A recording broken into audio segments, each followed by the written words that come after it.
এই ভুতুড়ে ভোটার নিয়ে ইতিমধ্যেই রাজনৈতিক তরজা গোটা রাজ্য জুড়ে।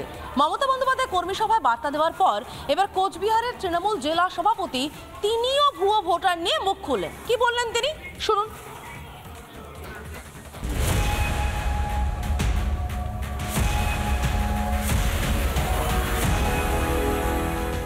রাজ্যে যে ভুতুড়ে ভোটারের ছড়াছড়ি তার পর্দাফাশ করেছিল রিপাবলিক বাংলায়। কারচুপি ধরা পড়তেই বিজেপি আর জাতীয় নির্বাচন কমিশনের দিকে আঙুল তুলেছেন। আধার কার্ড কেলেঙ্কারি করেছে, ওদের তো ভোট নেই, আবার মুর্শিদাবাদের ভোট তুলেছে নর্থ 24 পরগনায়, কারণ মুর্শিদাবাদের ভোট আগে হয়ে যাবে, ওগুলোকে নিয়ে আসবে নর্থ 24 পরগনায়, সাউথ 24 পরগনায়। This is the plan. Netaji indoor স্টেডিয়ামের কর্মী সভায় ভুয়ো ভোটার নিয়ে কেন্দ্রের ঘাড়ি দায় ঠেলেছেন তৃণমূল সুপ্রিমো। মমতার বার্তার পরেই একে একে সামনে আসছে জলপাইগুড়ি কোচবিহারের ভোটার কার্ডে কারচুপি। ভোটার তালিকায় নাম তোলার দায়িত্ব কমিশনের। কমিশনে কাজ করেন রাজ্য সরকারি কর্মচারীরা। তাহলে কেন অন্যের দিকে আঙুল? নজর ঘুরিয়ে দিতেই কি চাইছে শাসক দল? মমতার বার্তার পরেই একে একে মুখ খুলছেন জেলার তৃণমূল নেতারা।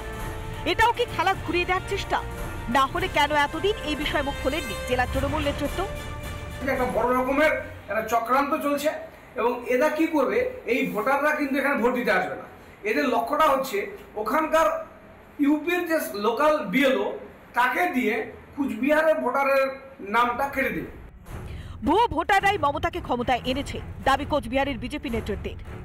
ওনার মনে হচ্ছে নির্বাচন কমিশনের এগেনস্টে উনি তোপ ডাকছেন, এই কারণেই যে কোথাও একটা হয়তোবা ভুল হতে পারে, প্রিন্টিং মিস্টেক হতে পারে, সেটাকে নিয়ে উনি এখন হই হট্টগোল শোর মাচাচ্ছে। হিন্দু ঐক্যে ভয় পেয়ে বিভাজনের রাজনীতি মমতার। 21-এর মতো এবারও চেষ্টা চলছে বাঙালি অবাঙালি বিভাজন।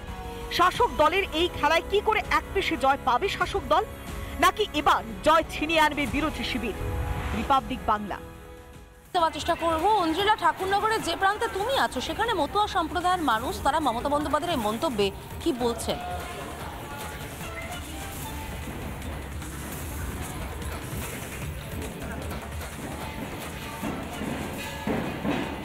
দেখো, সকালে যখন এসে প্রশ্ন করি এই বিষয় নিয়ে, তখন তারা কিন্তু একেবারে ক্ষোভ প্রকাশ করেছে। তারা স্পষ্ট বলছেন মমতা বন্দ্যোপাধ্যায় যে ভুয়ো ভোটারের কথা বলছেন তাদেরকে টার্গেট করার চেষ্টা করছে।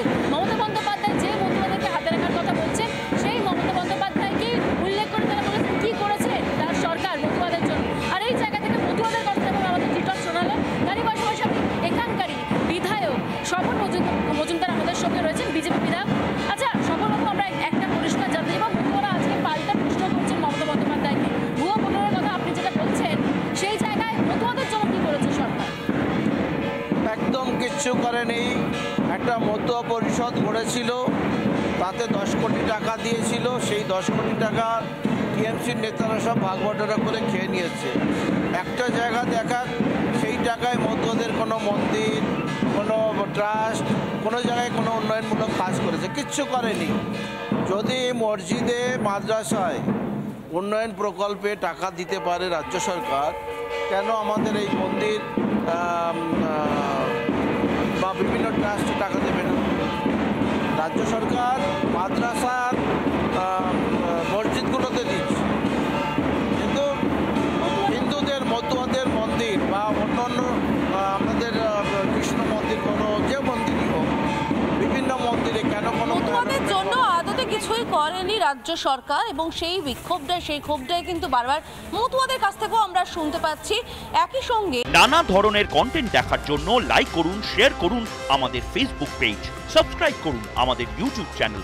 পাশাপাশি অন্যান্য ব্রেকিং নিউজের জন্য অবশ্যই চোখ রাখুন রিপাবলিক বাংলায়।